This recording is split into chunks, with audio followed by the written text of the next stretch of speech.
বেশি দিন যদি আমাকে ভুলে থাকো, একদিন আমি তোমাকে তোমার পরিচয় ভুলাই দেব। তোমার যে মূল পরিচয় সেটা আমি ভুলিয়ে দেব। মূল পরিচয় কি? আমি মুসলমান। মূল পরিচয় হলো আমার মৃত্যু হবে। মূল পরিচয় হলো আমার আখেরাত আছে। মূল পরিচয় আমার বিচারের মাঠে আমাকে দাঁড়াইতে হবে।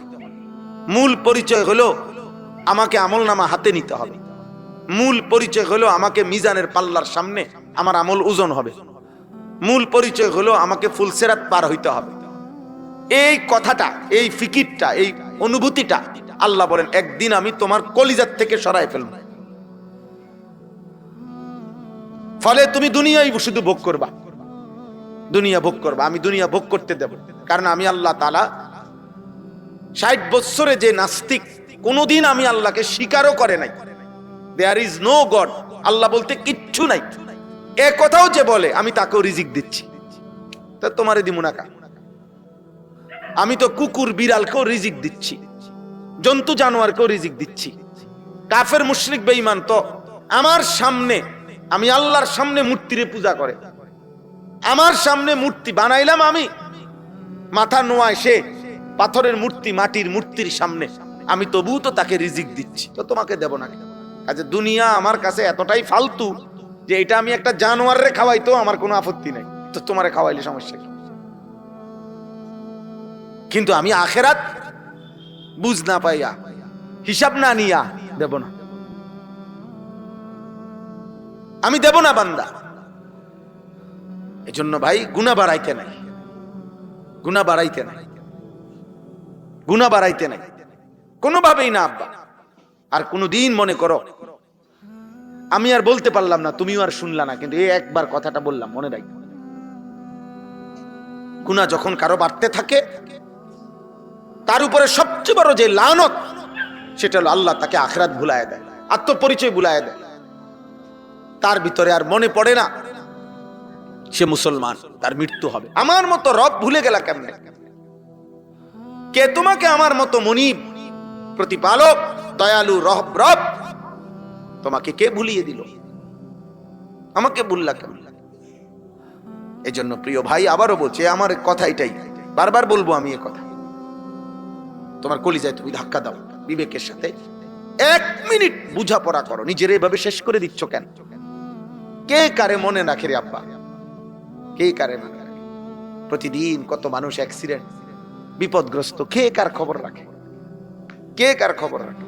তাইলে অতএব এটা জরুরি। আমার কথা হইলো, আপনি ঘাটতি আছে, কমতি আছে, দুর্বলতা আছে আমাদের, আমারও আপনারও ভুল ভ্রান্তি আছে, পিছলা খাইয়া পড়া আছে, মানে গুনাহ আমারও হয় আপনারও হয়। একটা হলো গুনাহ হয়ে গেছে, অ্যাক্সিডেন্ট হয়ে গেছে, আর একটা হলো লাগাতার এক তালে, এক রঙে, এক ঢঙ্গে, যেই কোনো পরিবেশে উনি বিড়ি খায়, এটা স্বাভাবিক না, এটা বুঝি শুধু গুনাহ, এটা তো বেয়াদবি। যেই কোনো পরিবেশে প্রতিদিন এক তালে ছেলে মেয়ে নাতি নাতনি সবার সামনে উনি টেলিভিশনে নাচ গান নর্তকী দেখে, এটা শুধু গুনাহ, এটা শুধু গুনাহ, এটা বেয়াদব, এ তো লজ্জা শরমহীন, এর তো কোনো হায়া লজ্জা নাই, এর তো কোনো হায়া লজ্জা নাই।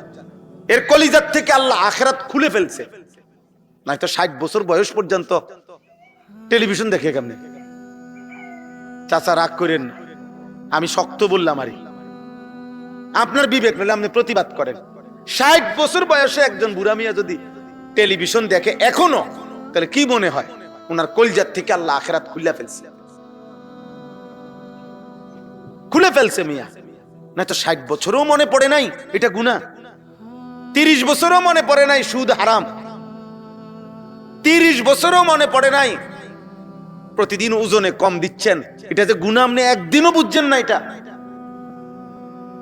এমন ভুলা কেমনে বললেন? এমন ভুলা কেমনে বললেন? কোন মাকে যদি সন্তান 6 মাস খবর না নেয়, মা তো চোখের পানি ফেলে বলবে, ফুত মারে তুই এমন ভুলা কেমনে বললি? মা কি তোরে গর্ভে ধারণ করি নাই? মা কি তোরে 2 বছর বুকের দুধ পান করাই নাই? আমার মতো মারে কেমনে ভুললি ভূত, দুনিয়ারে ভুললে গেলেই, কিন্তু মারে কেমনে বলে, বাফরে কেমনে বলে। তো আল্লাহ যত বলে বান্দা আমারে কেমনে বলে, আমাকে ভুললি কেমনে বান্দা। মা গাররাকা বিরব্বিকাল করিম, কোরআনুল কারীমে আছে।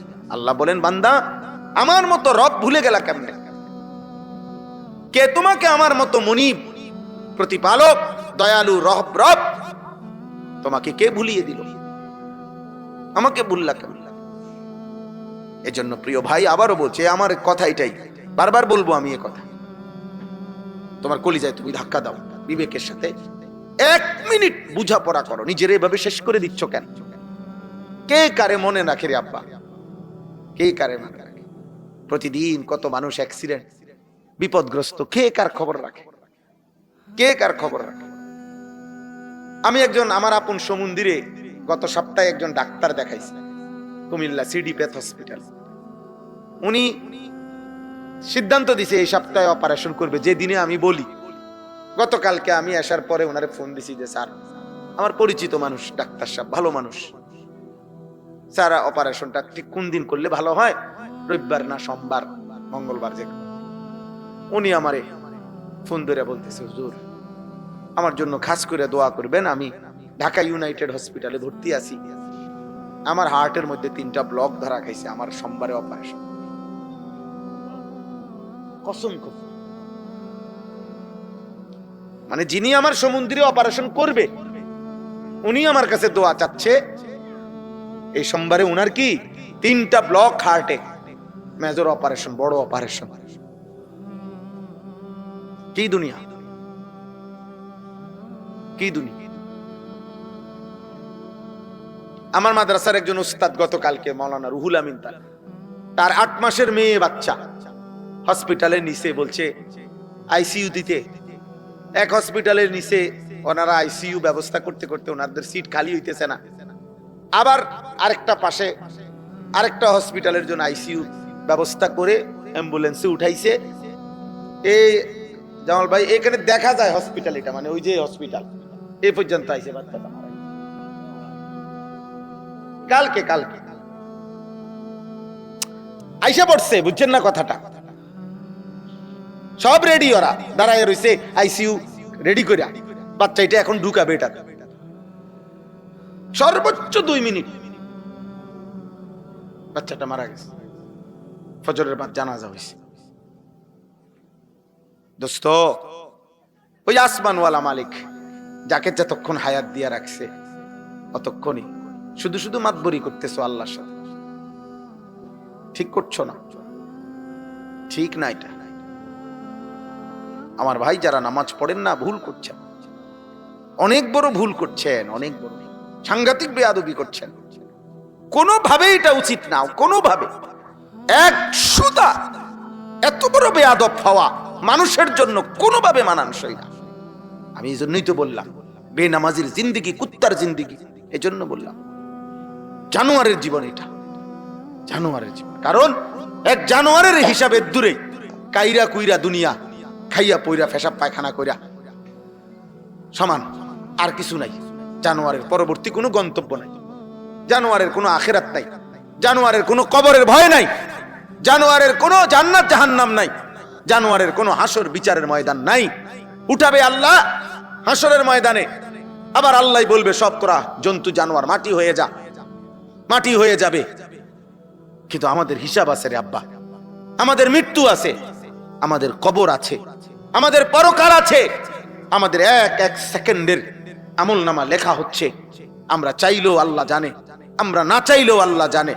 আমরা গোপন আস্তে বললো আল্লাহ শুনে, আমরা জোরে বললো আল্লাহ শুনে। কিছু না বলে অন্তরে অন্তরে যদি আমরা জল্পনা কল্পনা করি, আল্লাহ তাও জানে। ওয়া আসিররু কাওলাকুম আফিজহারু বিহি ইন্নাহু আলিমুম বিদাতিস সুদূর। আল্লাহ বলে তোমরা আস্তে বলো কিংবা জোরে বলো কিংবা হৃদয়ে গভীরে লালন করো, আমি সব জানি, আমি সব শুনি বান্দা, সব জানি। ইয়ালামু খাইনাতাল আয়ুন ওয়া মা তুখফিস সুদূর। আল্লাহ বলে বান্দা চোখের যত গুনাহ আমি জানি, অন্তরে লুকায়িত যত গুনাহ আমি তাও জানি। আমি জানি বান্দা, ইল্লা কুন্না আলাইকুম শুহুদান ইজ তুফিদুনা ফি।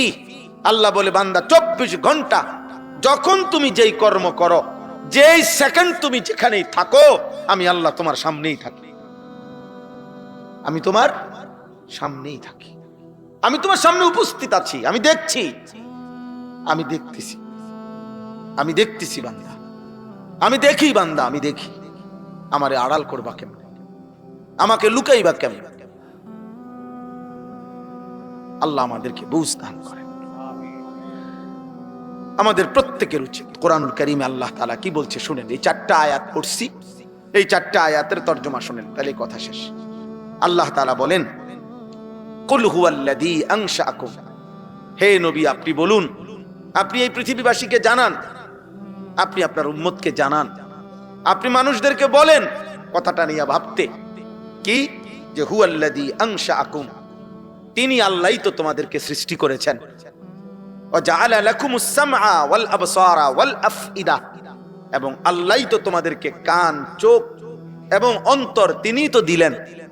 কালিলাম মা তাশকুরুন, অথচ তোমরা দেখি ওই আল্লাহর কৃতজ্ঞতা আদায় করছো কম। সৃষ্টি করলেন যিনি, মনে পড়ছে তাকেই কম। কান দিলেন যিনি, শুনছো না কেবল তার কথা। চোখ দিলেন যিনি, দেখতেছো না কেবল তার কুদরত। হৃদয় দিলেন যিনি, ভাবছো না কেবল তার কথা। কালিলাম মা তাশকুরুন, অথচ তোমরা দেখি আল্লাহর শুকরই কম আদায় করতেছো। কি ব্যাপার বান্দা? হে নবী আপনি বলেন এটা কি করছে এরা? সৃষ্টি করলাম আমি, অস্তিত্বে আনলাম আমি, পৃথিবীতে আনলাম আমি, প্রতি সেকেন্ড হায়াত দিয়ে রাখছি আমি, কান দিলাম আমি, চোখ দিলাম আমি, দিল দিলাম আমি, অথচ আমার কৃতজ্ঞতা, আমার শুকর আদায় করছে কম। এ কেমন নাফরমানি, এ কেমন নাফরমানি? এইটা আল্লাহ তাআলা প্রথম এই আয়াতের মধ্যে আল্লাহ উল্লেখ করছে। দার্শনিক যারা, দুনিয়াবি দার্শনিক পণ্ডিতদের কথা হলো, মানুষ যত জ্ঞান অর্জন করে, মানুষের যত জ্ঞান বুদ্ধি বোধ অর্জিত হয় 5টা জিনিস দ্বারা। চোখ দ্বারা দেখে, কান দ্বারা শুনে, এরপরে নাক দ্বারা ঘ্রাণ নেয়, এরপরে জিহ্বা দ্বারা স্বাদ নেয়, আর এই ত্বক মানে চামড়া দ্বারা স্পর্শ নিয়ে বোঝে গরম না ঠান্ডা। তো 5টি জিনিস, চোখ, কান, নাক, জিহ্বা, ত্বক মানে চামড়া, এটা পঞ্চ ইন্দ্রিয় বলে। আল হাওয়াসুল খামসা, চক্ষু, কর্ণ, নাসিকা, জিহ্বা, ত্বক। এটা হলো দার্শনিকদের কথা। কিন্তু গবেষকদের কথা হলো, আরো যদি কেউ গভীর চিন্তা করে, 3টি অঙ্গ মানব দেহে আল্লাহ কোরআনে উল্লেখ করছে। এখানে আরো অন্যান্য আয়াতও আছে। মানুষের সবচেয়ে বেশি অর্জন, মানুষ জীবনে যত কিছু শিখে, জানে, বুঝে, ভাবে, গ্রহণ করে, তার জীবনে যত কিছু, তার মধ্যে অন্যতম এই জানা, বুঝা, শিখা, গ্রহণ করা, ভাবা, এক্ষেত্রে 3টি অঙ্গই মূলত ব্যবহার হয়। 1 কানে, কানে শুনে সে। 2 চোখে দেখে। 3 অন্তরে ভাবে, হৃদয়ে এগুলা নিয়ে কি ভাবে, বুঝে, ফিকির করে, পরিকল্পনা করে। তো আল্লাহ তাআলা বলেন, তোমার 60 বছর, 30 বছর, 20 বছর, 25 বছর, তোমার 16 বছর, 18 বছর, তোমার জীবনের যা অর্জন বান্দা, তা তো আমার দেওয়া কানেই শুনলা, আমার দেওয়া চোখেই দেখলা, আমার দেওয়া হৃদয়েই গ্রহণ করলা। তো তুমি আমাকে মনে পড়ছে কম কেন?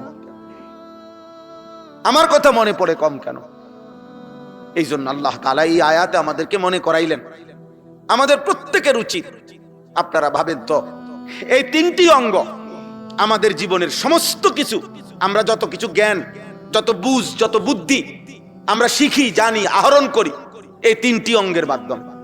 বিশেষভাবে কান দ্বারা শুনতেছি কোটি কোটি কথা, হাজার কোটি আওয়াজ, চোখ দ্বারা দেখতেছি প্রতিনিয়ত, অন্তর দিয়ে ভাবতেছি প্রতিনিয়ত।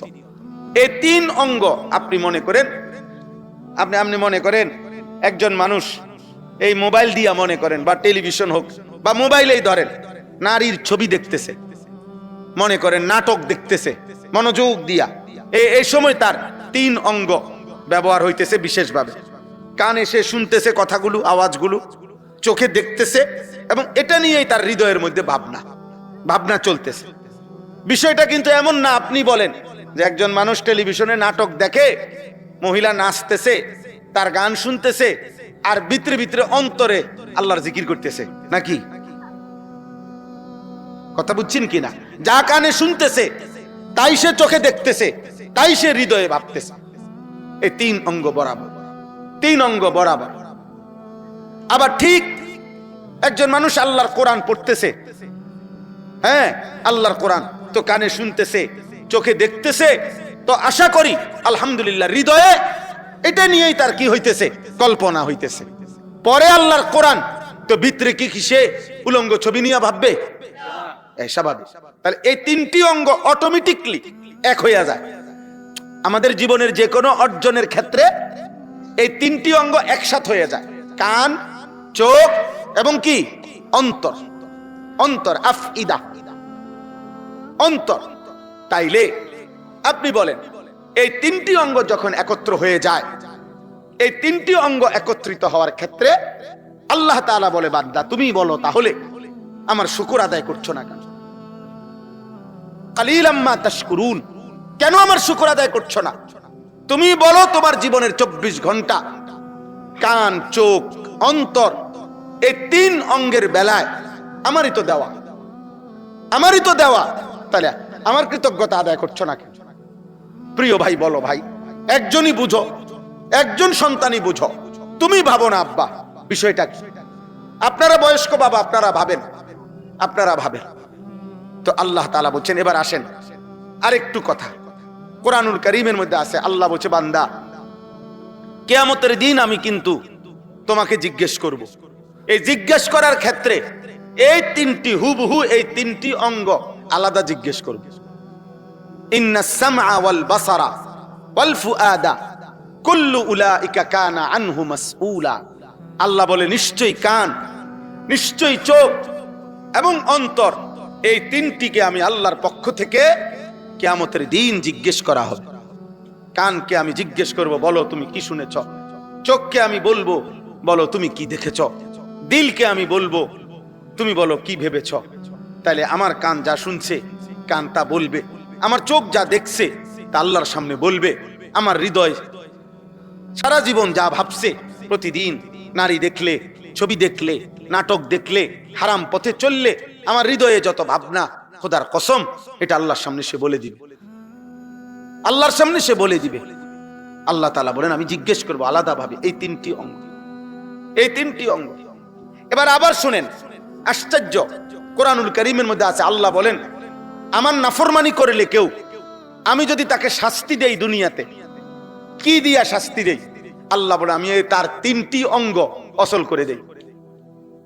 এমনি দেখতে শুনতে মনে হয় খাইতেছে, ঘুমাইতেছে, চলতেছে, কিন্তু গুনাহ, নাফরমানি, মনের ইচ্ছা মতো চললে, আল্লাহর কসম আল্লাহ বলেন, এ হুবহু এই তিনটি অঙ্গ, এই যে তিনটা নিয়ে কথা বলতেছি, আল্লাহ বলেন আমি এই তিনটা অচল করে দেই। এক নাম্বার, আফারাআইতা মান ইত্তাখাযা ইলাহাহু হাওয়াহু ওয়া আদাল্লাহু আল্লাহু আলা ইলমিন। আল্লাহ বলেন, মনের ইচ্ছা, নিজের খেয়াল খুশির মতো যে চলাটাকে নিজের খোদা বানিয়ে ফেলেছে, নিজের জীবন বানায় ফেলছে, আল্লাহ বলেন আমি তাকে এক নম্বরে, ওয়া খাতামা আলা সামইহি ওয়া কলবিহি, আমি আল্লাহ তার কান এবং অন্তরে মোহর মেরে দেই। ওয়া জাআলা আলা বাসারিহি গিশাওয়া, এবং তার চোখের সামনে পর্দা ফেলে দেই। এই তিন অঙ্গ অচল করে দেই। সে আর কোনোদিন একটা পর্যায়ে, যা আল্লাহ যেন বলে ফেলে, যা তোকে আর কোনোদিন নেক কাজের তৌফিক দেব না, যা তোর কান বন্ধ করে দিলাম, যা তোর চোখ বন্ধ করে দিলাম, যা তোর দিল বন্ধ করে দিলাম। কি আশ্চর্য দেখছেন! মানে এই তিনটা অঙ্গ একদিকে বললো এই তিন অঙ্গ আমি দিলাম, অথচ আমার শুকর আদায় করছো না। আরেকদিকে বললে এই তিন অঙ্গ কিয়ামতের দিন আমি জিজ্ঞেস করব আলাদা। আরেকদিকে বললো নাফরমানি যদি চলতে থাকে, একদিন আমি নারাজ হইলে এই তিন অঙ্গ অচল করে দেব। আর কোনদিন কান দিয়া তুমি হকের কথা শুনবা। মানুষ আছে দেখবেন মস্কারি করে, পাও দুই বেলা ভাত খাইয়ে সংসার চলে না। হ্যাঁ বড় আইছে হুজুর, হুজুর আপনারা আইছেন আখেরাত কবর লই, আমাদের সংসারেই চলে না। মানে উনি মস্কারি করলো আর কি, আপনার সংসার যেহেতু চলে না অতএব আপনি মরতেন না। কথা বলেন না? অভাবী মানুষের মরণ নাই, গরিব মানুষের মরণ নাই, ভিক্ষুকের মৃত্যু নাই। তো তো আপনি কি বলতে চাইছেন? এটা কি বলতে চাইলেন? আপনি বলবেন তাকে যে চাচা আপনার উপরে তো হজ ফরজ। হ্যাঁ আরে হুজুর আপনারা আছেন আপনার ঘর রঙ্গে, অনো দুইটা মাইয়া বিয়ার বাকি, আপনি বইয়া রয়েছেন হজ।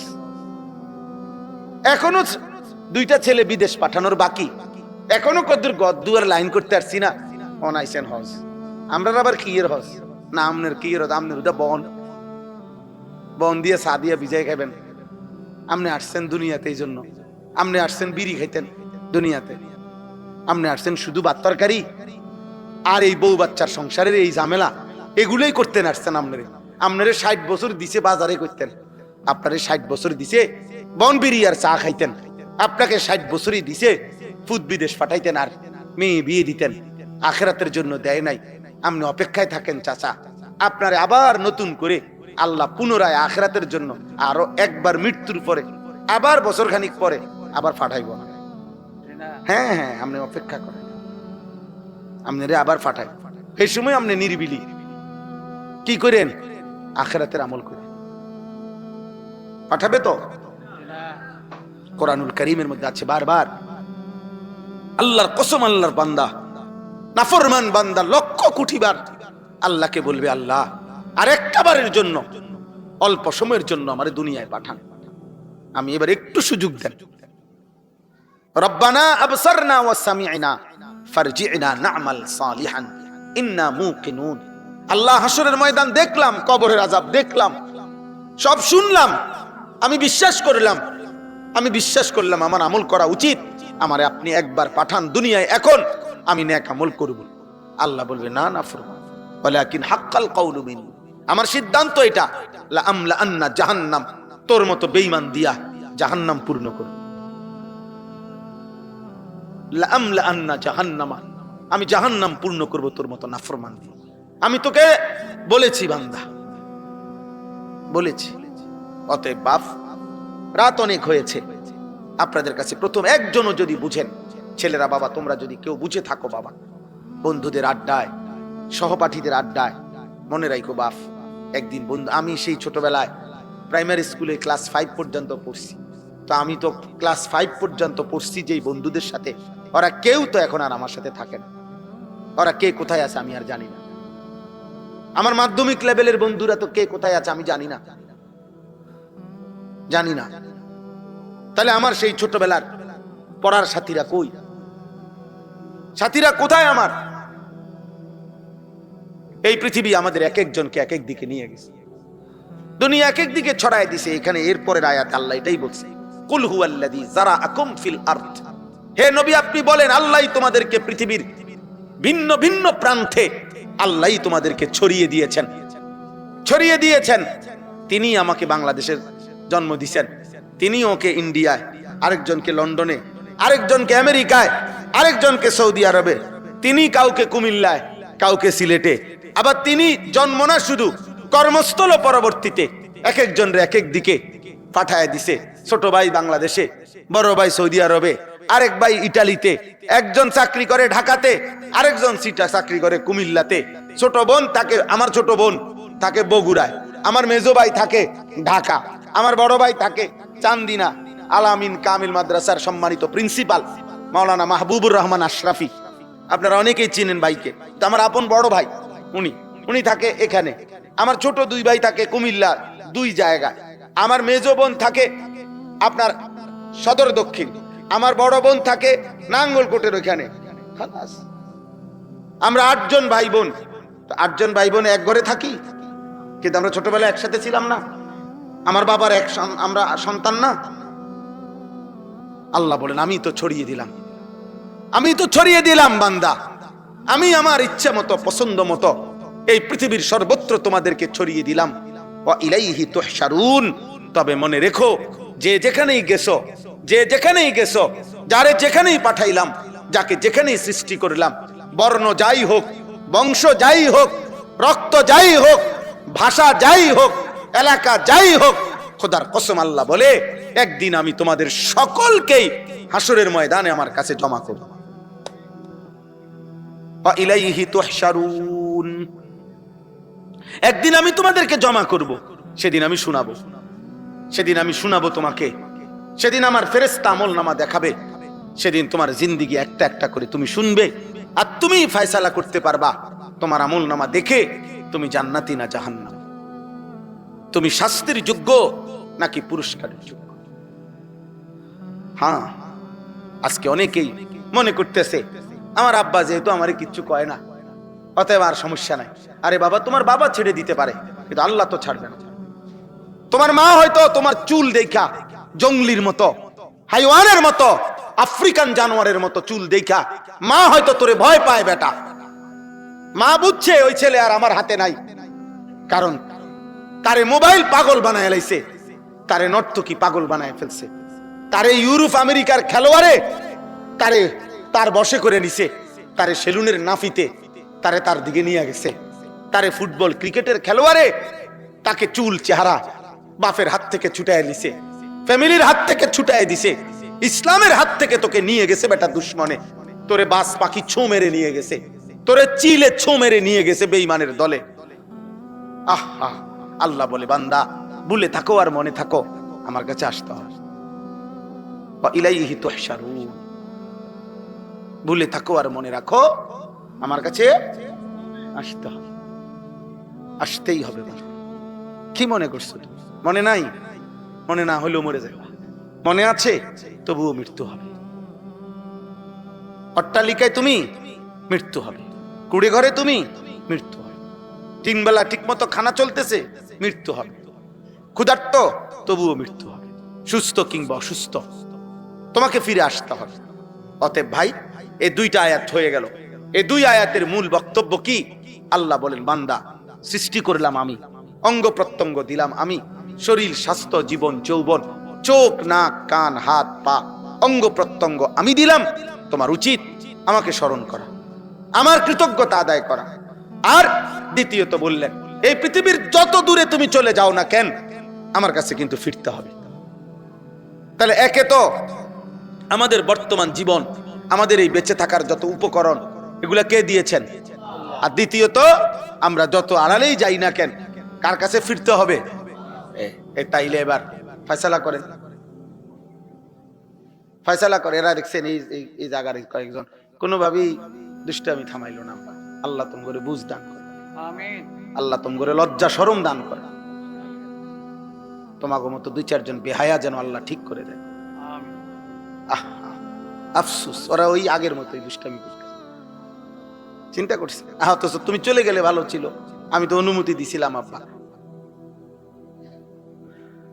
কয়েকজন গেছেন, আমি কাউরে কিছু থামাইছি বলে বলছি যে আপনি যাচ্ছেন কেন? বলছি কিছু ভাই, আমি এটা কোনো সময় না, আমার একটা টেনশন নাই তো, আমি তো 1 লাখ লোক কত ওয়াজ করি। আল্লাহ তাআলা বলছেন বান্দা এই 2 কথা মনে রেখো, সারা দেহ আমি দিলাম, এই পৃথিবীর যেখানেই তুমি আছো আমি পাঠাইছি, আমি রাখছি। হুয়াল্লাযী জাআলা লাকুমুল আরদা যালুলান, গোটা পৃথিবী আমি তোমাদের অধীনস্থ করেছি। ফামশু ফি মানাকিবিহা, আমার জমিনের যেখানে মনে চাই তুমি যাও, কোনো মানা নাই। ওয়াকুলু মির রিজকি, আমার রিজিক সব, যেখানেই খানা খাইতেছো ওগুলো আমার, যেখানেই বৃষ্টি হচ্ছে আমার, যেখানেই তোমার গায়ে বাতাস লাগতেছে বান্দা আমার, তুমি পৃথিবীর যেখানেই থেকে নিঃশ্বাস নিচ্ছ এটা আমার, আমার বান্দা আমার, সব আমার, নেও দিলাম তোমারে। শুধু মনে রেখো ওয়া ইলাইহিন নুশুর, আমি আল্লাহর কাছে ফিরতে হবে।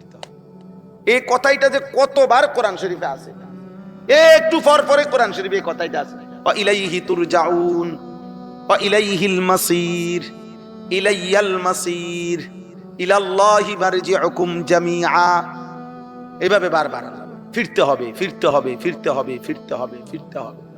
এই কথাইটা একটু পর পর আল্লাহ মনে করাইছে, বান্দা থাকতে পারবা না, ফিরতে হবে, ফিরতে হবে। সেজদা দিতে দিতে, আল্লাহর ইবাদত করতে করতে আব্দুল কাদের জিলানী হলেও মরতে হবে, আর নাফরমানি করতে করতে ফেরাউন নমরুদ হলেও মরতে হবে।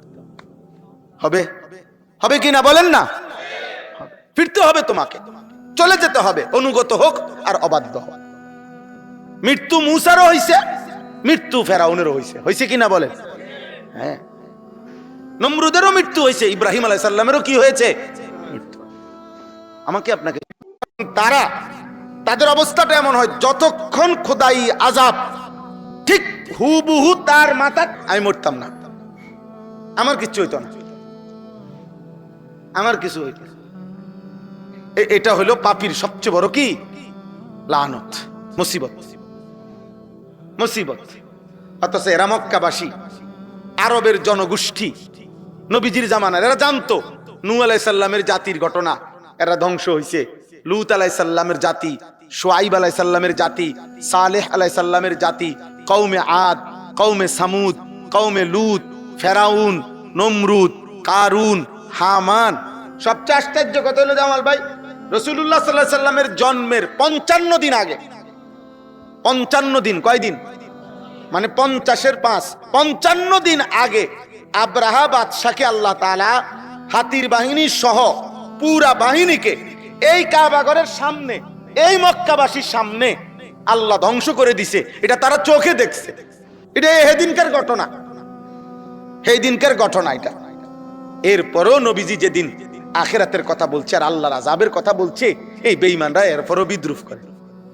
কিরে তোর আল্লাহর আযাবের কথা বলছে, এই বেঈমানরা এরপরও বিদ্রুপ করে। কিরে তোরা না দেখলি এটা? বুঝেন নাই কথাটা? আবু জাহেল, আবু লাহাব এরা দেখছে না এটা? এরা বুঝতে চাইলো না কেন? এরা তো দেখছে তাদের চোখের সামনে যে আল্লাহর ঘরে আইসা ধ্বংস করতে আইসা এদের পরিণতিটা কি হয়েছে। তো এই জন্য বললাম, জালেমের সবচেয়ে বড় এই যে তোমরা অনেক ছেলে আসো ভাই, এ পরিমাণ গুনাহ বেশি করে ফেলছো যে একটা মিনিট আর কোনোদিন নামাজের কথা তোমাদের মনে পড়ে না। যদি কারো এমন হয় বাবা, মনে রাখো, বিশ্বাস করো আব্বা, তোমার উপরে আল্লাহর লানত, তোমার উপরে আল্লাহর আযাব চলতেছে।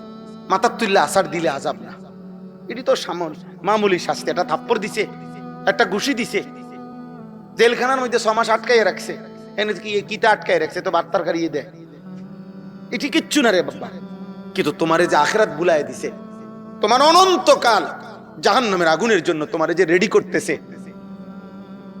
এটা অনেক বড় বিপদ, অনেক বড় বিপদ। নাহলে এরকম কেমনে হইলা? 365 দিনে 1 বছর একদিনও মনে পড়লো না আমি একটা মুসলমান, আমার উপরে ফজরের নামাজ ফরজ? আপনার 1 মিনিট ভাবেন তো কিভাবে সম্ভব ভাই? এটা চিন্তা করেন না ভাই। এ কেমন মুসলমান, এই কেমন মানুষ, এ কেমন ঘর, এই কেমন আব্বা মা। এই পোলাটা আজকে একটা বছর কোনোদিন বাপ মার চোখের সামনে, এবারটা জীবিত বাপ মা, ওনারা জানে এটা, ওই ঘরে ঘুমায় পোলাগা, মেয়েটা ছেলেটা 1 বছরে কোনোদিন একদিনও ফজরের নামাজ পড়লো না, বাপ মা জীবিত। আচ্ছা, এটা মানেন কিভাবে? কি মনে করেন কিভাবে সম্ভব? এটা কিভাবে সম্ভব? এই বাবা মা কেমনে বলে আমরা মুসলমান? এই সন্তান কেমনে বলে আমি মুসলমান? নবীজি স্পষ্ট, বুখারীর হাদিস, নবীজি বলছে এশার নামাজ আর ফজরের নামাজের জামাতে আসে না, কষ্ট হয় ওদের যারা মুনাফিক তারা। একেবারে সাফ হাদিস, নবীজি বলছে ফজরের নামাজে যে অনুপস্থিত সে মুনাফিক। একবার না, নবীজি এটা একাধিকবার বলছে, একাধিকবার বলছে লা ইয়াশহাদুহুমা মুনাফিকুন, এশার নামাজ এবং ফজরের নামাজের মসজিদে আসে না মুনাফিক।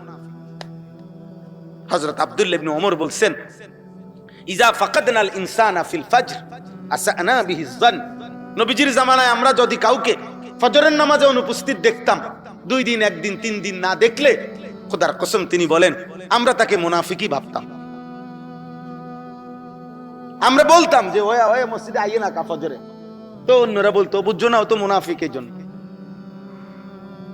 এইভাবে বলতেন ওনারা, ফজরের অনুপস্থিত দেখলে ওনারা মুনাফিক ভাবতেন। তো বেঈমান বলে কি, হে মুহাম্মদ কোন দিন আসবে আযাব? কিয়ামত হবে কোন দিন? ইসরাফিল ফু দিবে কোন দিন? কোন দিন কও, এখন কও, এখন ফু দিতে কও, চাই এখন আযাব আসতে কও। নাউজুবিল্লাহ। শেষ কথা হলো আল্লাহ বলেন কুল ইন্নামাল ইলমু ইনদাল্লাহ, ইন্নামা আনা নাযীরুম মুবিন। আল্লাহ বলে, বন্ধু, দিন তারিখ সন তারিখ নির্দিষ্ট সময় ওরা যতই বলুক জানতে চাক, আপনি বলবেন এক কথা, যে প্রকৃত দিন তারিখ, কোন দিন ইসরাফিল ফু দিবে, কোন দিন হাসরের মাঠ কায়েম হবে, এটার একমাত্র জ্ঞান আছে শুধুই আমার আল্লাহর নিকট। আর আমার দায়িত্ব, আমি তোমাদেরকে স্পষ্ট আল্লাহর পথে ভয় দেখাচ্ছি, ভয় প্রদর্শনকারী আমি। আর আমার দায়িত্ব হাজারবার লক্ষবার যতক্ষণ আমার হায়াত আছে আমি তোমাদেরকে কবরের ভয় দেখাবো, জাহান্নামের ভয় দেখাবো, আখিরাতের ভয় দেখাবো। এটাই আমার দায়িত্ব। এটাই কার দায়িত্ব? নবীর দায়িত্ব। নবীর পরবর্তী ওয়ারিস হিসাবে আমাদের ওইটা দায়িত্ব। এই জন্য আমরা বলি, আমগরে অনেক মানুষে বিদ্রুপ করে হুজুরের কাছে, এই ছাড়া আর কথা নাই, কেল কবর, আখিরাত, হাসর, আসমানের রূপের কথা, আর কথা নাই। আর কথা তো বলি না ভাই, আরো লোক আছে তো। ডাক্তার সাহেবের আপনি কোনোদিন বলেন না কেন সারাটা জীবন এই প্যারাসিটামল না ফালইয়া পড়ে রইলেন? আর কথা নাই আপনার দ্বারে? আপনি একটা বিল্ডিং বানান না কা? ইঞ্জিনিয়াররে বলেন না কেন সারা জীবন আপনি বিল্ডিং না? কাঠমিস্ত্রির মানুষের রাজমিস্ত্রির কথা বলে না। এটাই তো নিয়ম। বন্টন করে নিছে, এক একজন এক এক কাজ, এক এক কাজ। তাহলে আমরা হুজুর, আমরা আলেম, তো আমাদের জন্য নবীজি সাল্লাল্লাহু আলাইহি সাল্লাম, আল্লাহর কোরআন, নবীজি যা বলছেন তা বলতে হবে না? কথা বলেন না? তাইলে আমাদের তো এই জিম্মাদারি, আমাদের তো এই দায়িত্ব। আমরা আপনাকে ঘরে বলি আর বাজারে বলি, সংসদে বলি আর রাষ্ট্রে বলি, যেখানেই বলি, আমরা তো আল্লাহর কথাই বলতে হবে। আমরা তো হালাল হারামই বলতে হবে। হালাল হারামই কণ্ঠরোধ করার চেষ্টা যেই করুক সে করতে পারে, কিন্তু কোনোদিনও হকের কণ্ঠরোধ হয় না।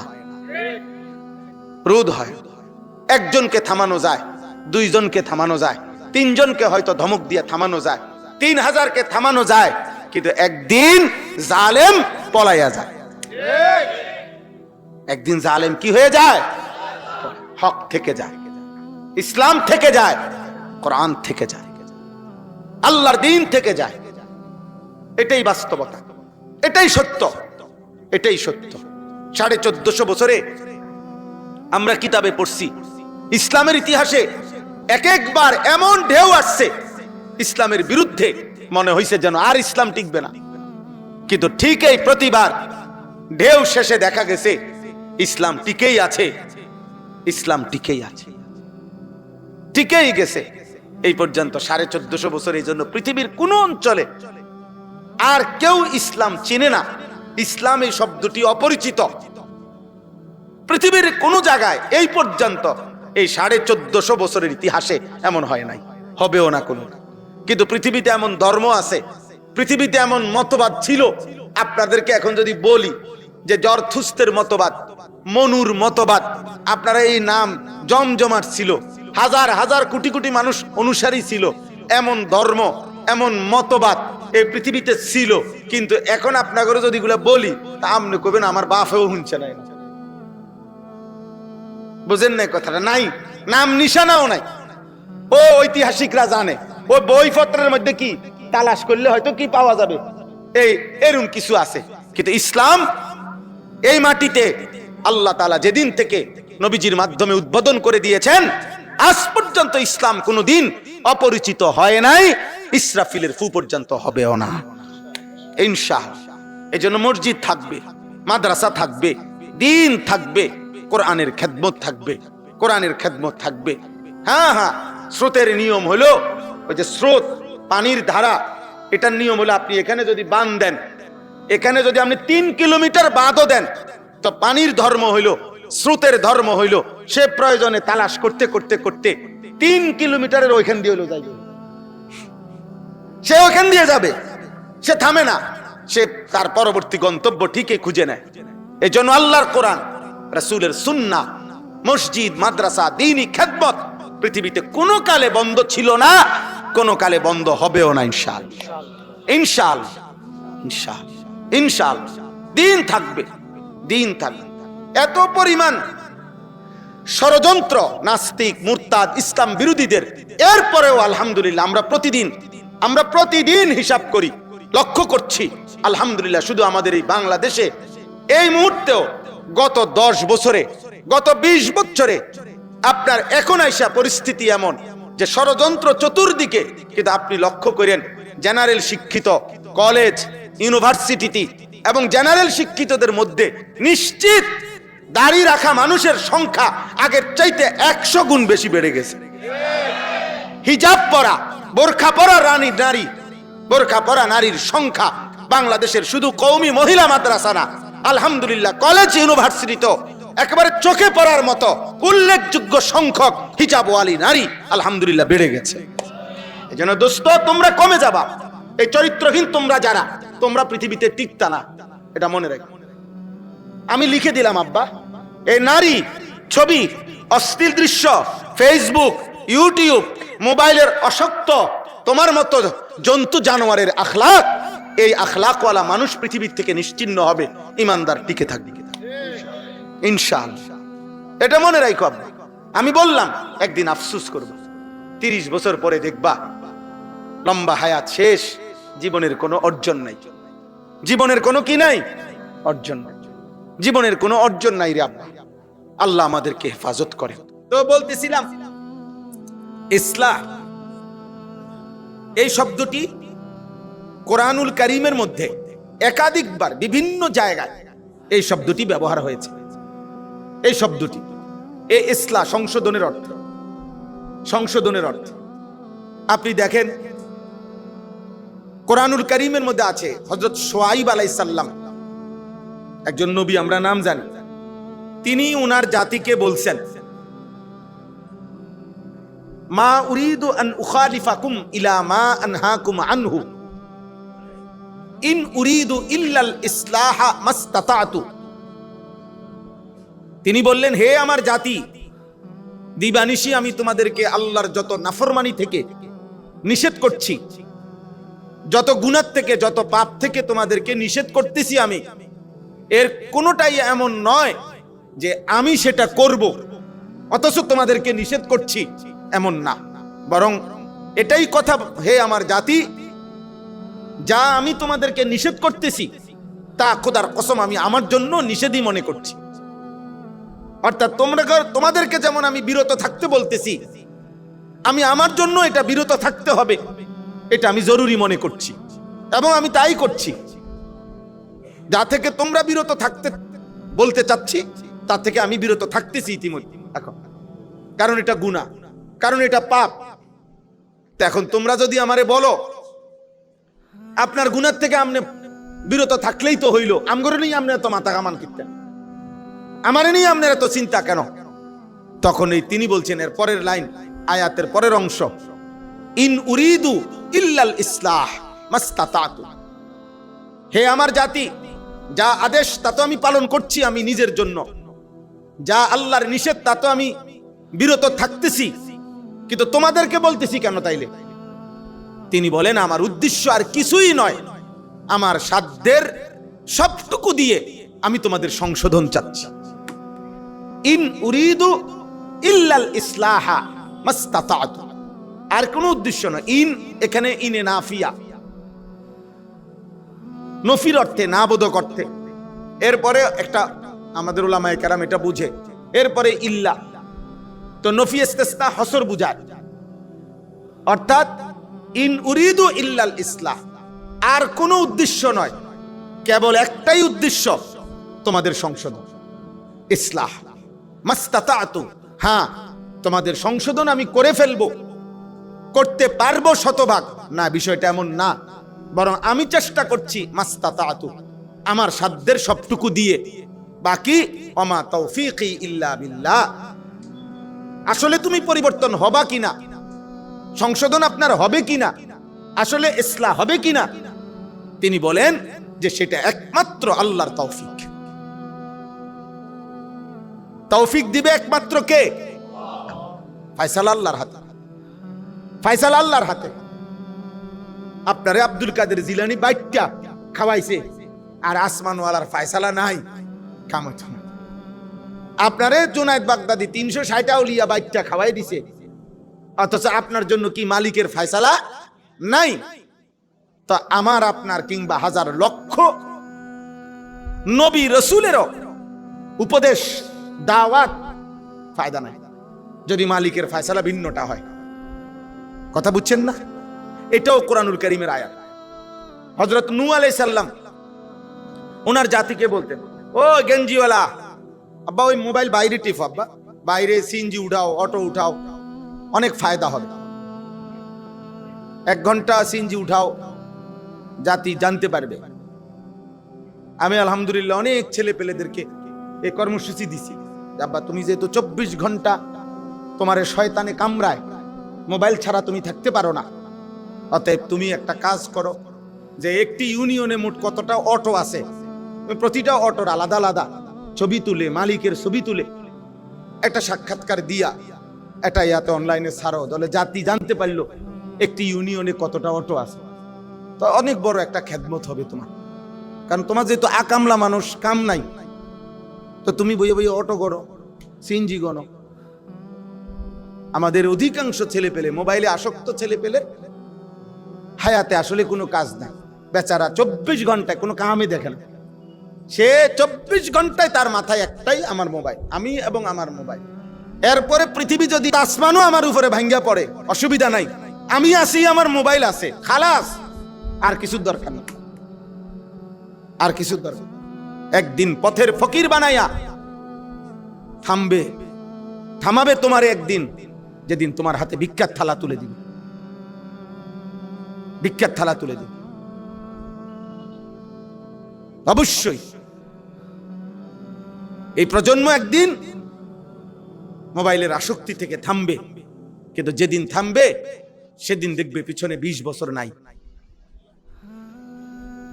যেদিন থামবে সে, আল্লাহ আমার জাতিকে হেফাজত করেন। তো বলতেছিলাম নূহ আলাইহিস সালাম, হযরতে নূহ আলাইহিস সালাম তিনি এই কথাটা বলছেন, ওনার জাতিকে তিনি বলতেন, ওয়ালা ইয়ানফাউকুম নুসহি ইন আরাদতু আন আনসাহা লাকুম ইন কানা আল্লাহু ইউরিদু আন ইউগভিয়াকুম হুয়া রাব্বুকুম ওয়া ইলাইহি তুরজাউন। এইটা কোরআনের আয়াত। নূহ আলাইহিস সালাম বলতেন, হে আমার জাতি, ওয়ালা ইয়ানফাউকুম নুসহি, আমার নসিহত তোমাদের কোনো উপকারে আসবে না, ইন আরাদতু আন আনসাহা লাকুম, আমি তোমাদেরকে যতই উপদেশ দিতে ইচ্ছে করি না কেন, আমার উপদেশ কোনো কাজে আসবে না। ইন কানাল্লাহু ইউরিদু আন ইউগভিয়াকুম, যদি আল্লাহ তাআলা চায় তোমাদের ব্যাপারে তোমাদেরকে গোমরা করে দিবে, পথভ্রষ্ট করে দিবে, হেদায়েত দিবে না, তো তিনি বলেন আমার লক্ষ কোটি উপদেশ, 950 বছর না, 9.5 লক্ষ বছরের নসিহতেও কোনো উপকারে আসে না। হুয়া রাব্বুকুম, তিনি তোমাদের রব, ওয়া ইলাইহি তুরজাউন, তার কাছেই তোমাদের ফিরতে হবে। ফয়সালা কার হাতে? আমাদের সব চেষ্টা, মাসিক মাহফিল, বাৎসরিক মাহফিল, শুক্রবারের জুম্মার বয়ান, খানকার বয়ান, দাওয়াত ও তাবলীগের বয়ান, প্রতিদিনের বয়ান, বাদ ফজরের বয়ান, চিল্লার বয়ান, 3 চিল্লার বয়ান, 3 দিনের জামাতের বয়ান, কিতাব লিখে বলা, মুখে বলা, হাজারো আইটেমে, কাগজে, বইয়ে, বিলবোর্ডে, ফেস্টুনে, ব্যানারে, স্টিকারে, জামনে যা বলছি সব হচ্ছে শুধুই চেষ্টা, শুধুই চেষ্টা, শুধুই চেষ্টা। ফয়সালা কার হাতে? আল্লাহ। ফয়সালা আল্লাহর হাতে। ফাইন্নাল্লাহা ইউযিল্লু মান ইয়াশা ওয়া ইয়াহদি মান ইয়াশা ফালা তাযহাব নাফসুকা আলাইহিম হাসারাত। নবীজিকে আল্লাহ বলছে, বন্ধু মনে রাখবেন, আমি যাকে চাই তাকে পথভ্রষ্ট করে দেব, আমি যাকে চাই হেদায়েত দেব। অতএব আপনাকে বললাম, আপনি শুধু বলবেন, আপনি কেউ ঈমান আনতেছে না, আল্লাহর দিকে ফিরছে না, এ কারণে আপনি আপনার নিজের হায়াত, নিজের জীবন শেষ করে দিয়েন, যে তুই যদি ঈমান না আনো তাই মরে যাবো, আমি ফাঁসি দিমু তোর জন্য, আমি তোর জন্য জীবন দিয়া ফেলবো। না না, আপনার তার জন্য জীবন দিবেন না, আপনার হায়াত দামি। ফালা তাযহাব নাফসুকা আলাইহিম হাসারাত, আফসোসে আফসোসে আপনি তাদের জন্য জীবন দিবেন না, আপনি শুধু মেহনত করবেন, আপনি শুধু মেহনত করবেন, আপনি শুধু মেহনত করবেন। আল্লাহ তাআলা নবীজিকে বলছেন, ফাযাক্কির ইন্নামা আনতা মুযাক্কির লাস্তা আলাইহিম বিমুসাইতির। আল্লাহ বলছে ফাযাক্কির, আপনি আমার কথা উপদেশ, নসিহত বারবার দিতে থাকুন। বাবে তাফঈল, বারবার বুঝায়। এটা একটা আরবি ব্যাকরণের বৈশিষ্ট্য এই শব্দটা। আপনি বারবার বলতে থাকুন। এর শুধু মনে রাখবেন, ইন্নামা আনতা মুদাক্কির, আপনি কেবল উপদেশদাতা। আপনি একবারের জায়গাতে 100 বার বলতে পারবেন, 100 বারের জায়গাতে 1 লক্ষ বার বলতে পারবেন, 1 লক্ষ বারের জায়গাতে 1 কোটি বার বলতে পারবেন। আপনি উপদেশদাতা। লাস্তা আলাইহিম বিমুসাইতির, আপনি তাদের শাসক নন, আপনি তাদের মালিক নন, আপনি তাদের মালিক না, আপনি তাদের শাসক না। আপনি এই কথা বলতে পারেন না, আপনার এই কথা বলার দরকার নাই। যদি ঈমান না আনো, সেজদা না করো, একদম কল্লা ফালাই দেবো, তোরে ফাঁসি দিয়ে দেবো, তোরে 30 বছরের জেল দিয়ে দেবো। আল্লাহ বলে না, আপনি এটা বলবেন না, আপনার আমি এই দায়িত্ব দেন। আপনি মালিক নন। মালিক কে? আপনি উপদেশদাতা। ইন্নামা আনতা মুদাক্কির, আপনি উপদেশদাতা। ফয়সালা কার হাতে? আল্লাহ। ফাদাক্কির ইন নাফাতিদ যিকরা সায়াযাক্কারু মান ইয়াখশা ওয়া ইয়াতাজান্নাবুহাল আশকা। আপনি উপদেশ দেন, যদি মনে করেন কাজে আসবে, দিতে থাকেন। যাকে মন চায় আপনার, যার ব্যাপারেই মন চাচ্ছে আপনার যে বলি তাকে, দেখি না কি হয়, হ্যাঁ দেন। আল্লাহ বলছে দেন। তবে সবে মনে রাখবেন, যার কলিজার ভিতরে আল্লাহর ভয় আছে সে উপদেশ গ্রহণ করবে। আর আল্লাহর কথা থেকে প্রত্যেক আশকা, দুর্ভাগা, বদনসিব, দুর্ভাগা, কপাল পোড়া, মন্দ কপাল প্রতিবারই দূরে সরে যাবে। দূরে সরে আল্লাহ থেকে যে সরে যায় সে আশকা, সেজদা থেকে যে সরে যায় সে আশকা, আল্লাহর গোলামি থেকে যে সরে যায় সে দুর্ভাগা, দুর্ভাগা, দুর্ভাগা, বদনসিব বেটা। আল্লাহ বিনে সফল হয় না, সেজদা বিনে সফল হয় না। গোলামি যার কপালে নাই, সেজদা যার কপালে নাই, আমি তো প্রতিদিন চিৎকার করে এটা বলি, যার কপালে সেজদা নাই, যার কপালে গোলামি নাই, যে অভিভাবক তার সন্তানদেরকে আল্লাহ চিনাইতে পারে নাই, নামাজি বানাইতে পারে নাই, মালিকের কোরআন সে দেখে দেখে পড়াইতে পারে নাই, আপনি আপনার সন্তানের সফলতার কিছুই করতে পারেন নাই। বাতের ব্যবস্থা করছেন, বাতের, বিল্ডিং এর, ওই এই দিন 2 দিন আগে এক ভদ্রলোক, ওনার বাসায় আমি গেছি, বললাম দোতলায় এই রুমে কি একটা রুম আলাদা দেখলাম, এখানে আমি কটা ছাগল পালি। মাশাআল্লাহ, আল্লাহ আমারে দেখাইলো যে দোতলা তো ছাগল পালে। তাইলে মানুষ বিল্ডিং এ ছাগলও পালে, মানুষও থাকে। কাজে বিল্ডিং যদি আশ্চর্য বড় নিয়ামত হইতো, তো বিল্ডিং এ ছাগল পালে কেন? বিল্ডিং এ ছাগল পালে কেন বলেন? বুঝেন? এজন্য আল্লাহ তাআলা বলছে আশকা ওয়া ইয়াতাজান্নাবুহাল আশকা, দুর্ভাগা, বদনসিব আল্লাহ থেকে সরে যাবে, উপদেশ থেকে সরে যাবে। তাহলে বাবা, আমি বলতেছিলাম ইসলাহ এই শব্দটি কোরআনুল কারীমের ব্যবহৃত শব্দ। নবীগণ বলতেন, হে আমার জাতি, দিবানিশি আমি তোমাদের ইসলাহ চাই, সংশোধন চাই, সংশোধন চাই। কোরআনুল কারীমের মধ্যে আল্লাহ তাআলা বলছেন, ইন্নামাল মুমিনুনা ইখওয়া ফাআসলিহু বাইনা আখাওয়াইকুম। বয়ান আমাদের অলিপুরি হযরত করবেন ইনশাআল্লাহ। আমি শুধু এই উদ্বোধনের দিন এই জন্য এই কথাগুলো বলতেছি। তিনি আমরাও ইনশাআল্লাহ হযরতের বয়ান শোনার আশায় আছি। উনি আমাদের মুরব্বী। আমি জিজ্ঞাসা করছি, হযরত কে? হযরত ওয়াজ করেন আজকে কত বছর? কয় প্রায় 52 বছর। আমার বয়স 44 শেষ হইয়া 45 শুরু হইছে, আর অলিপুরি হযরত বয়ান করে 52 বছর, ওয়াজ করে 52 বছর। আল্লাহু আকবার, আল্লাহু আকবার। 52 বছরই উনি সমান জনপ্রিয়, যার জনপ্রিয়তায় কখনোই ভাটা পড়ে নাই। 52 বছরেই উনি ভাইরাল। মোবাইল থাকতেও ভাইরাল, মোবাইলের আগেও ভাইরাল। উনি এক তালে অলিপুরি একজনই। আলহামদুলিল্লাহ, আল্লাহ তাআলা আমাদের হযরতের ছায়াকে আফিয়তের সাথে দীর্ঘায়িত করেন। তো আল্লাহ তাআলা বলেন, ইন্নামাল মুমিনুনা ইখওয়া, মুমিনগণ পরস্পর ভাই ভাই। ফাআসলিহু বাইনা আখাওয়াইকুম, এই যে ফাআসলিহু, তোমরা ভাইয়ে ভাইয়ে ইসলাহ করে নাও, তোমরা নিয়ে এক ভাই আরেক ভাইয়ের ইসলাহ করে দাও, সংশোধন করে দাও।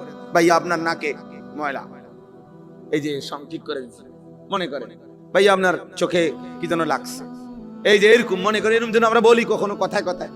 তো এইটা ইসলামটাও এমন, আল মুমিনু মিরআতুল মুমিন। নবী সাল্লাল্লাহু আলাইহি সাল্লাম বলেন, এক মুমিন আরেক মুমিনের আয়না। আয়নায় যেমন আমার চেহারার ত্রুটি দেখা যায়, আমিও যেন আমার মুমিন ভাইয়ের দিকে তাকাইলা তার প্রতি আমার বেদনা হবে, আহা ভাইয়া কতদিন হয় নামাজ পড়েন না, ভাইয়া মুসলমান এত বড় গালি দেয় কেন, ভাইয়া মুসলমান 365 দিনে একদিনও ফজরের নামাজ পড়ে না, এটা কেমনে হয় ভাই? মুসলমান আজকে প্রতিদিন আপনি ওজনে কম দেন, এটা কেমন কথা আব্বা? মুসলমান কেমনে কথায় কথায় গালি দেন? মুসলমান প্রতিদিন আপনার ঘরে কেমনে রঙিন টেলিভিশন চলে, নাচ গান নর্তকীর ছবি চলে, আপনি কি আপনার বিবির আখিরাত নিয়ে একটু ভাবলেন না? আপনার ছেলে মেয়ের আখিরাত নিয়ে একটু ভাবলেন না? ওদেরকে কিসের ব্যবস্থা করে দিলেন? কি বন্দোবস্ত করে দিলেন? নিজের টাকায় নিজের বিদ্যুৎ বিল, নিজের ডিশের বিল, নিজের ওয়াইফাই বিল সবকিছু দিয়া স্ত্রী সন্তান ছেলে মেয়ের হাতে একটা একটা বড় মোবাইল দিলেন। সারা রাত ও কি দেখে একবারও ভাবলেন না? বুঝেন না আপনি? আপনি চিরা খান, আপনি বুঝেন না? হ্যাঁ, 14 বছরের ছেলেটা সারা রাত মোবাইলে কি দেখে? ক্লাস 8-এর পড়া পড়ে, ক্লাস 8-এর পড়া পড়ে, হ্যাঁ সারা রাত স্কুলের পড়া পড়ে, তা দরজা বন্ধ করলো কেন? মা বাবারে দেখাইতে রাজি না কেন? বলেন না কেন? কিশোরী কন্যা তাইলে 14 বছরের কন্যা আরেক ছেলের সাথে ভাগ্যা গেল কেন? যেদিন ভাগ্যা যায় নাফরমান বাপে ওই দিনও অবুঝ বেউকুফে কয় অবুঝ, হে বুঝে না বলে, সব বোঝে, সব বোঝে। উনি বোঝে, উনি জানে ওনার মেয়ে নষ্ট হয়ে গেছে, উনি জানে ওনার ছেলে নষ্ট হয়ে গেছে, বাপ ধরে মানুষের সামনে, ছোট মানুষ অবুঝ মানুষ। ভাবছি বিষয়টা এত সিরিয়াসলি না। এই কয়দিন আগে এক অভিভাবক কয় যে হুজুর বিশ্বাস করেন মেয়েটা এত সহজ সরল, এখনো আমাদের ওর আব্বু আম্মুর রুম ছাড়া আলাদা রুমে ঘুমায় না। হুজুর এই এরকম মেয়ে কেমনে চলে গেল ওই ছেলেটার সাথে? উনি আমারে জিগায়, আমি কইতাম ওনার মাইয়া কেমনে গেছে, আমি বলতাম এটা আমার দায়িত্ব, বুঝেন না? আমরা হুজুরের দায়িত্ব, এটা আমার দায়িত্ব হলো ওনার মাইয়া আগে কেমনে আমি বুঝাই দিতাম না।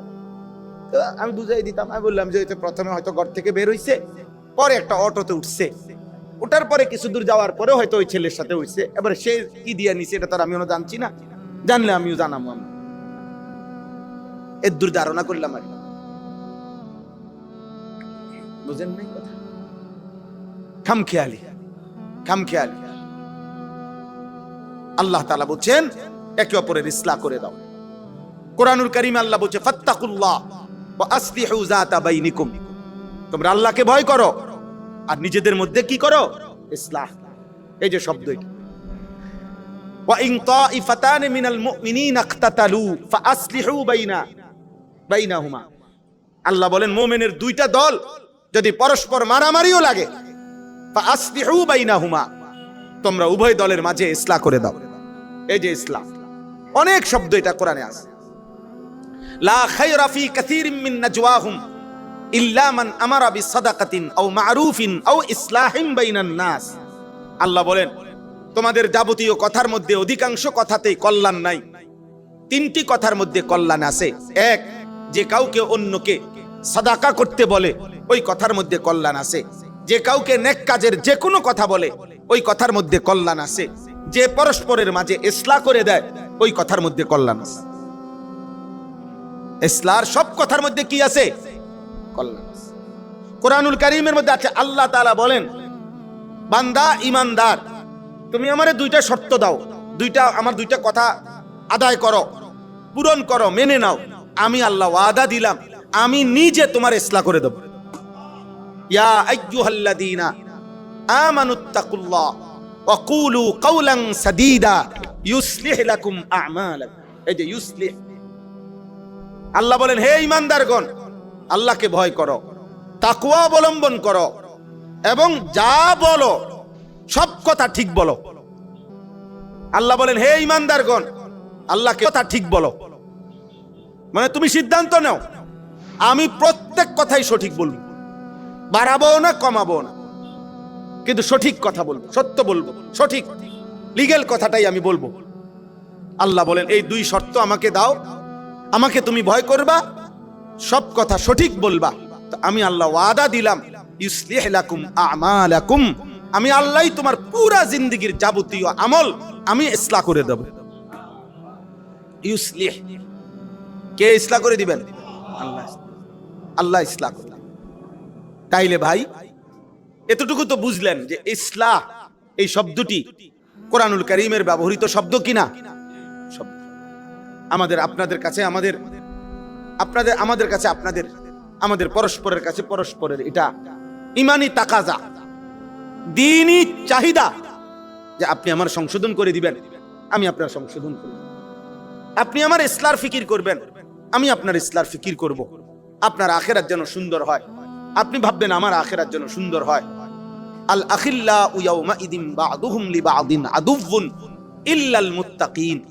আল্লাহ বলে, দুনিয়ার যেই কোনো সূত্রে দুইজনের বন্ধুত্ব, দুনিয়াবি যত বিষয়ে যত বন্ধুত্ব আছে, সম্পর্ক, কিয়ামতের দিন এই সকল বন্ধুত্ব একে অপরের শত্রু হয়ে যাবে। ইল্লাল মুত্তাকিন, একমাত্র তাকওয়ার বন্ধুত্ব, একে অপরকে গুনাহ থেকে বাঁচাইতো, একে অপরকে নেক কাজে উৎসাহিত করত, একে অপরকে আল্লাহ ভীতির কারণে বন্ধুত্ব ছিল, তাকওয়ার ক্ষেত্রে বন্ধুত্ব। এই বন্ধুত্ব আল্লাহ বলেন কোরআনে, কিয়ামতের দিন একে অপরের এই বন্ধুরা বন্ধুই থাকবে, শত্রু হবে না। ইল্লাল মুত্তাকিন। ইয়া ইবাদি লা খাউফুন আলাইকুমুল ইয়াউমা ওয়ালা আনতুম তাহজানুন। এই বন্ধুদেরকে আল্লাহ একসাথে ডাক দিয়া বলবে, হে নেক কাজের বন্ধুরা, হে তাকওয়ার বন্ধুরা, হে ওই বন্ধুরা যারা এক বন্ধু অপর বন্ধুকে গুনাহ থেকে বাঁচাইতা, এক সঙ্গী আরেক সঙ্গীকে নেক কাজে উৎসাহিত করতা, আজ এই হাসরের ময়দানে লা খাউফুন আলাইকুমুল ইয়াউম, তোমাদের কোনো ভয় নাই, ওয়ালা আনতুম তাহজানুন, কোনো চিন্তাও নাই, আল্লাহ বলে দিবেন।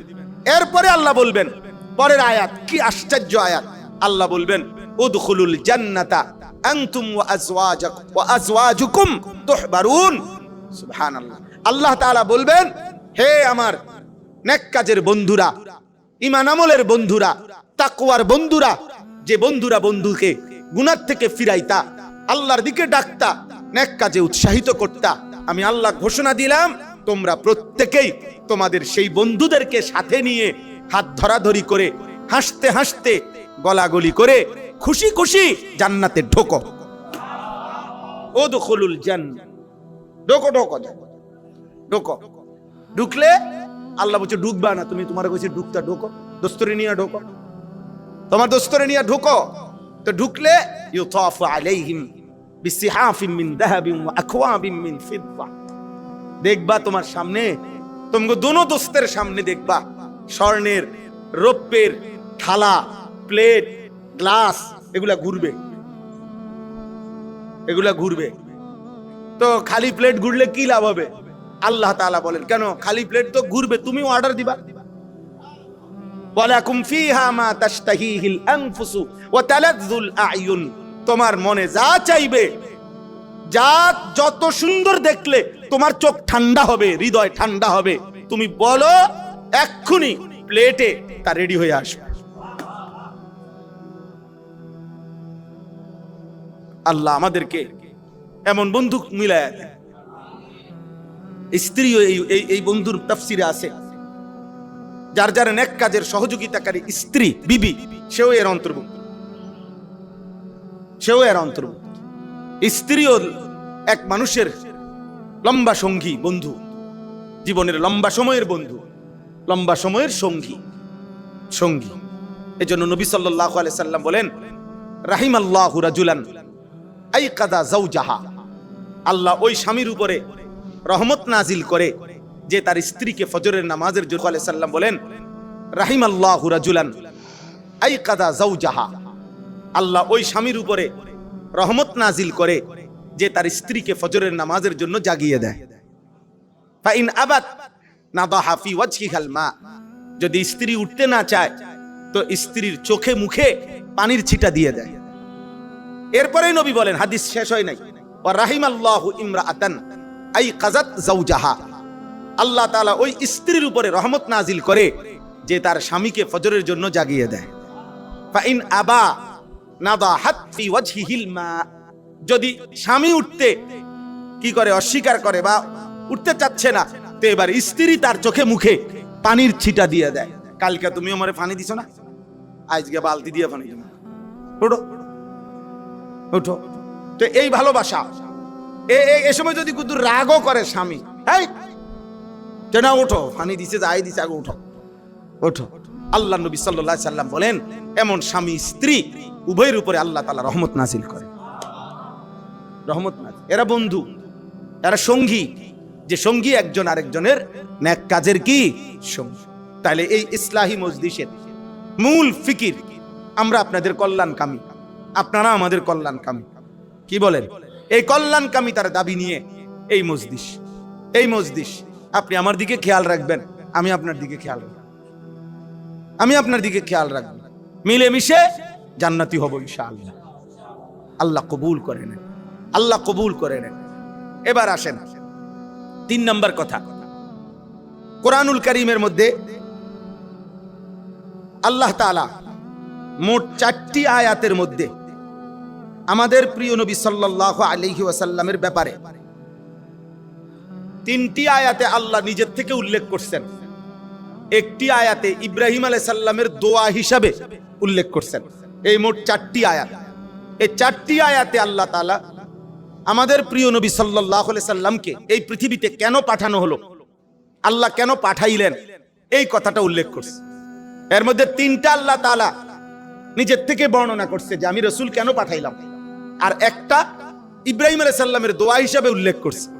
তো ইব্রাহিম আলাইহিস সালামের দোয়ার মধ্যে তিনি যা বলছেন, আল্লাহ তাআলা নিজের বর্ণনার মধ্যে তাই বলছেন। এজন্য 4টা বর্ণনা একই, 4টা আয়াত। আল্লাহ তাআলা বলেন, কামা আরসালনা ফীকুম রাসূলান, যেমন তোমাদের মাঝে প্রেরণ করা হলো, রাসূল বানানো হলো তোমাদেরই মাঝ থেকে, মানুষ সম্প্রদায়ের থেকে। ইয়াতলু আলাইকুম আয়াতিনা, যিনি কি কাজ নিয়ে আসছেন আমার রাসূল? 1 নাম্বার, যিনি তোমাদের নিকট আমার কোরআন, আমার এই আয়াত তেলাওয়াত করবেন। 1 নাম্বার, তোমাদেরকে আমার কোরআনের বিশুদ্ধ তেলাওয়াত শিখাবেন। এটা হলো আমার রাসূল প্রেরণের প্রথম উদ্দেশ্য। রাসূল প্রেরণের কি প্রথম। 2 নাম্বার, ওয়ায়ুযাক্কিকুম, তিনি তোমাদের তাজকিয়া করবেন। কি করবেন? এই শব্দ এটা বলতে হবে, কোন কি করবেন? তাজকিয়া, তাজকিয়া, তাজকিয়া।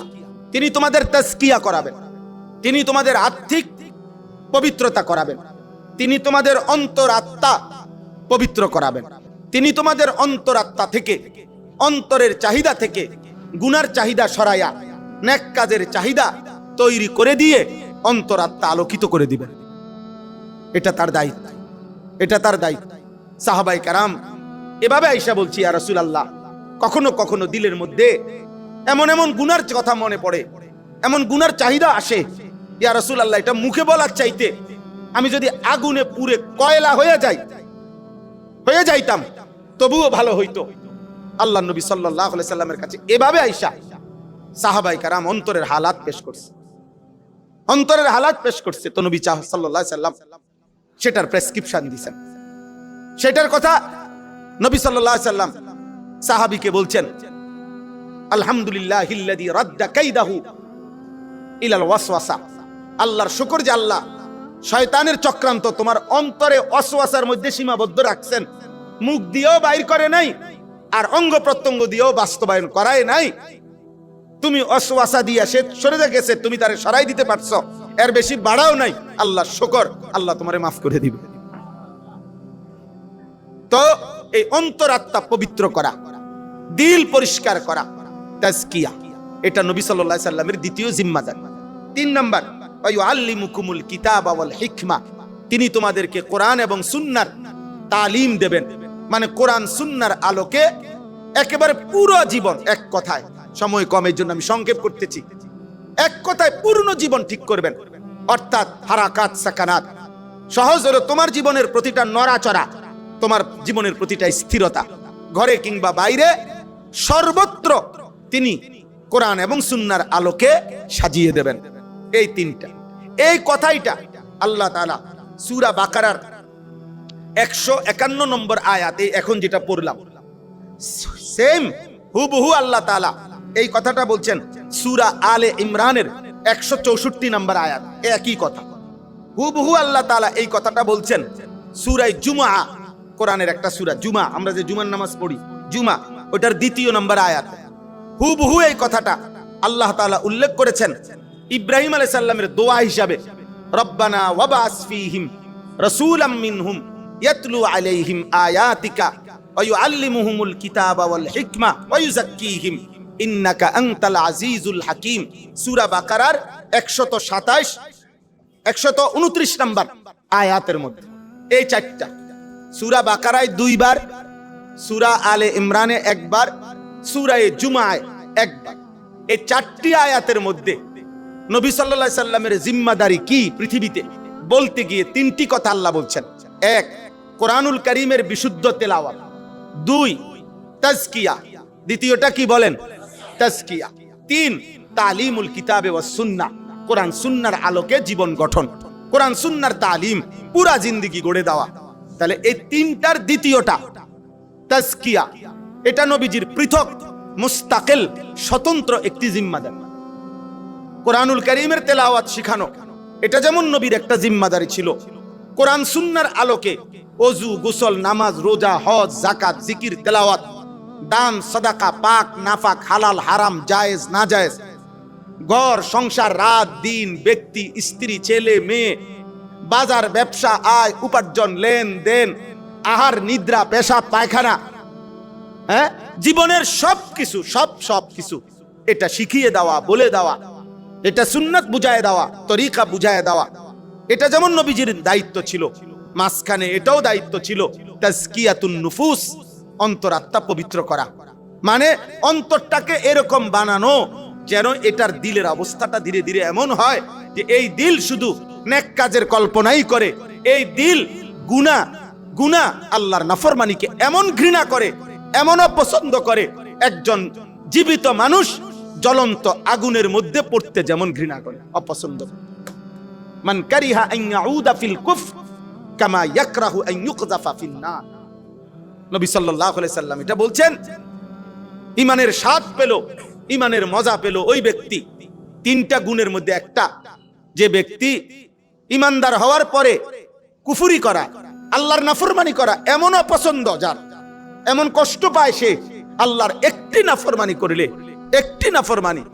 নবীজি বলেন কোন ব্যক্তি জীবিত মানুষ যেরকম জ্বলন্ত আগুনের মধ্যে পড়া অপছন্দ করে, আল্লাহর নাফরমানি এমন অপছন্দ করে, এরকম একটা জিন্দেগি যার গড়ে উঠছে, যে জীবনে অন্তরে আল্লাহর নাফরমানি করাটার প্রতি প্রচন্ড ঘৃণা এবং প্রচন্ড বিরত থাকার চেষ্টা, আর নেক কাজের প্রতি তার প্রচন্ড আগ্রহ, এভাবে দিলটাকে তৈরি করা।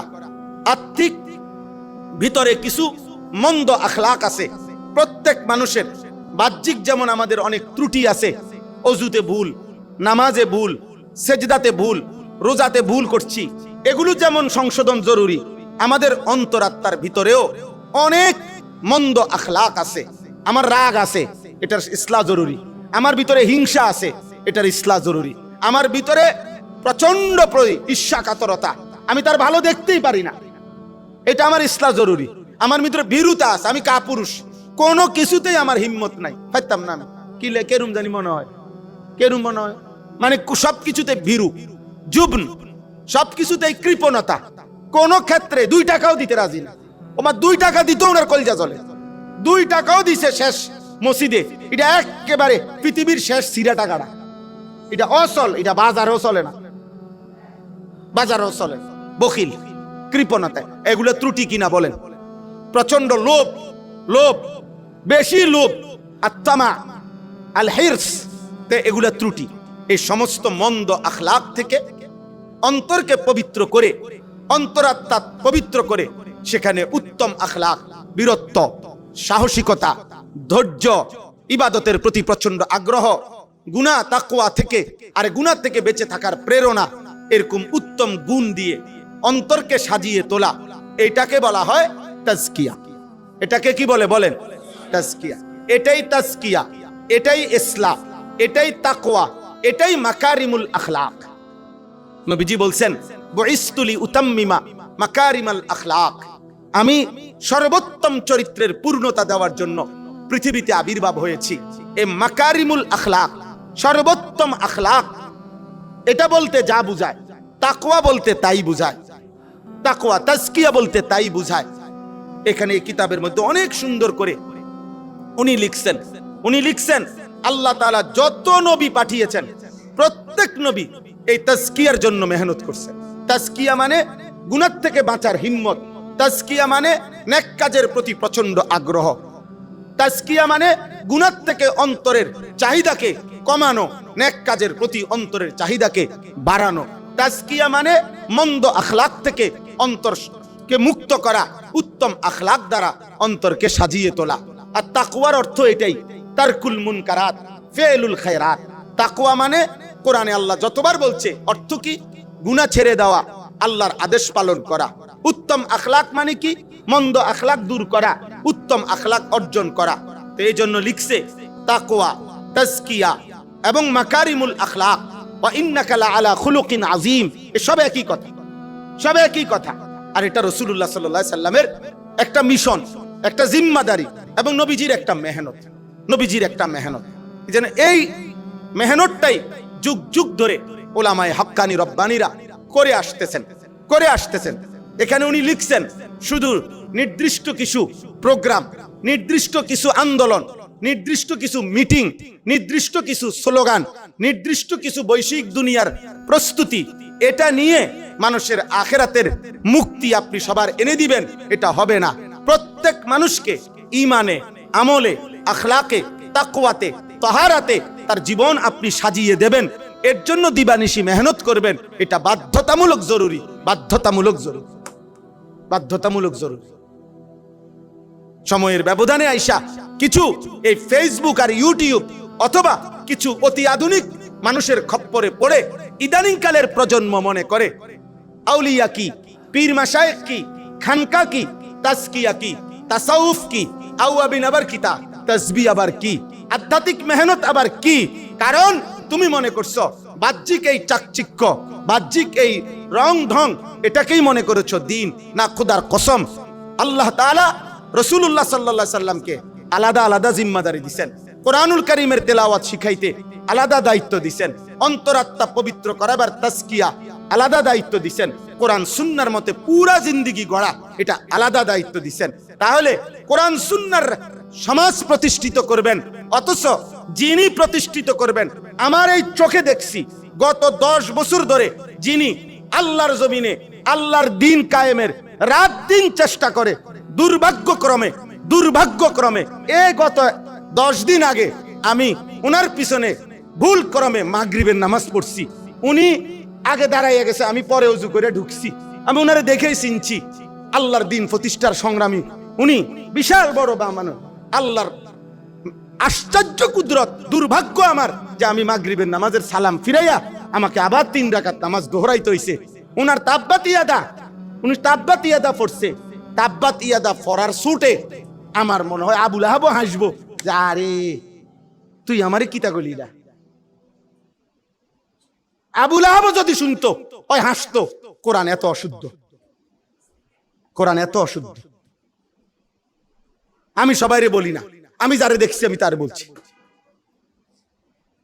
আমার ড্রাইভার আছে সাক্ষী, আমার খাদেম আছে, আমরা 3 জনই মাগরিবের নামাজ আবার পড়ছি। প্রথমেই পড়ছি কেন? ফেসে পড়ছি ওযু যখন করছি। এমন কিছু গুরুত্বপূর্ণ মুসল্লি আমারে দেখছে, ওযু করতে আসি। এখন আমি যদি এন থেকে যাইগা, এরা তো আমার টোহাইব নামাজ সালাম ফিরে যে হুজুর কই গেল। একেবারেই নিরুপায় হয়ে গেছি। ড্রাইভার আগে নিয়ত বাইন্ধা লাইছে, আমি কোন দিকে যাবো, গাড়ি নিয়ে যাবো কোন দিকে। যাই হোক, কোরআনুল কারীমের বিশুদ্ধ তেলাওয়াত এটা যেমন জরুরি, কোরআন সুন্নাহর সকল জায়গায় আল্লাহর দ্বীন কায়েম এটাও জরুরি। ঠিক তেমনি ভাবে আর্থিক মেহনত এটাও জরুরি। এটাও জরুরি কিনা বলেন? আর এই আর্থিক মেহনত, হৃদয়ের মেহনত, চরিত্রের মেহনত, আখলাকের মেহনত, জীবন সাজাবার মেহনত, এটাই হচ্ছে ইসলাহি মাহফিল। বলেন আলহামদুলিল্লাহ। অতএব আরো 1000টা কাজ হবে, আরো 1000টা কাজ দরকার, আরো অনেক কিছুই দরকার, সব দরকার, আমি মানি সব দরকার। কিন্তু আপনি এই কথা বলার অধিকার নাই যে এখনো এই তসবিহ নিয়ে বইয়ে থাকলে হইতো না। এমন দুর্ভাগ্য, পাগড়ি মাথায় দিতেছে আল্লাহর বান্দা কাতারে দাঁড়াইয়া, আর এই দিন প্রতিষ্ঠার কর্মী সরাসরি বলছে এসব তেনা ফেসাইবার টাইম এখন আর নাই, এসব তেনা ফেসাইবার টাইম এখন আর নাই। অন ইসলাম প্রতিষ্ঠা করতে হইব, এসব তেনা তুনা থুন, এটা তেনা পাগড়ি হয়ে গেল কি? অথচ যেদিন আল্লাহর নবী মক্কা বিজয় করেছে 10,000 সাহাবী নিয়ে কাবা ঘরের সীমানায় নবী মক্কা বিজয়ের দিন, সেদিন বলেন শাহজালাল ভাই, বুখারীর হাদিস কি না এটা?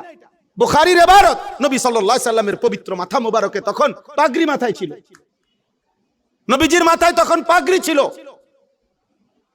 আমি পড়ি নাই এখন, এটা আমার দুর্বলতা, কিন্তু বিদ্রুপ করা এটা তো কুফরি। দ্বীনের কোন বিষয়কে আপনি জিজ্ঞাসা করেন এখানে ওলামায়ে কেরাম, যার মাহফিল উনি আসতেছেন, বলেন আলহামদুলিল্লাহ। এই জন্য বললাম আমাদের প্রত্যেকের জন্য এই ইসলাহি মজলিসে অংশগ্রহণ করা উচিত কিনা বলেন? আমরা ইনশাআল্লাহ মাদ্রাসায়ে আশরাফিয়া দারুল উলুম কুমিল্লা, এই মাদ্রাসার শুরুতে আমি যা বলার বলছি, এখনো শেষবারের মতো বলছি, আমগরে দাওয়াত দেখ বা না দেখ, এলাকার হুজুর যেদ্দুর দাওয়াত দে দূর না দিলেও ইনশাআল্লাহ নিজ গরজে আমরা প্রতি মাসের প্রথম শনিবার আন্তরিকভাবে আমরা চেষ্টা করব আমাদের এই ইসলাহি মজলিসটা ধারাবাহিক করবার জন্য ইনশাআল্লাহ। বলেন ইনশাআল্লাহ, বলেন ইনশাআল্লাহ। আজকের থেকে আমরা কাছাকাছি যারা আছেন, এক ভাই আরেক ভাইকে দাওয়াত দিবেন, অংশগ্রহণ করার জন্য বলবেন, এবং এটা তো ঈমানের দাবি বললাম, এক ভাই আরেক ভাইয়ের ইসলাহ করবে। অতএব ইসলাহি মাহফিলে আপনি আরেকজনকে ডাকবেন, উনার কিছুটা সংশোধন হবে, আমার সংশোধন হবে, আপনার হবে, এটা আমাদের ফায়দায় আনবে। আল্লাহ তাআলা আমাদের এই ইসলাহি মাহফিল কবুল করেন, কায়েম করেন, দায়েম করেন। এই মাদ্রাসার যাবতীয় জরুরত আল্লাহ তার গায়েবের খাজানা থেকে পূরণ করে দেন, আমিন। সুবহানাল্লাহি ওয়া বিহামদিহি, সুবহানাকাল্লাহুম্মা ওয়া বিহামদিকা, আশহাদু আল্লা।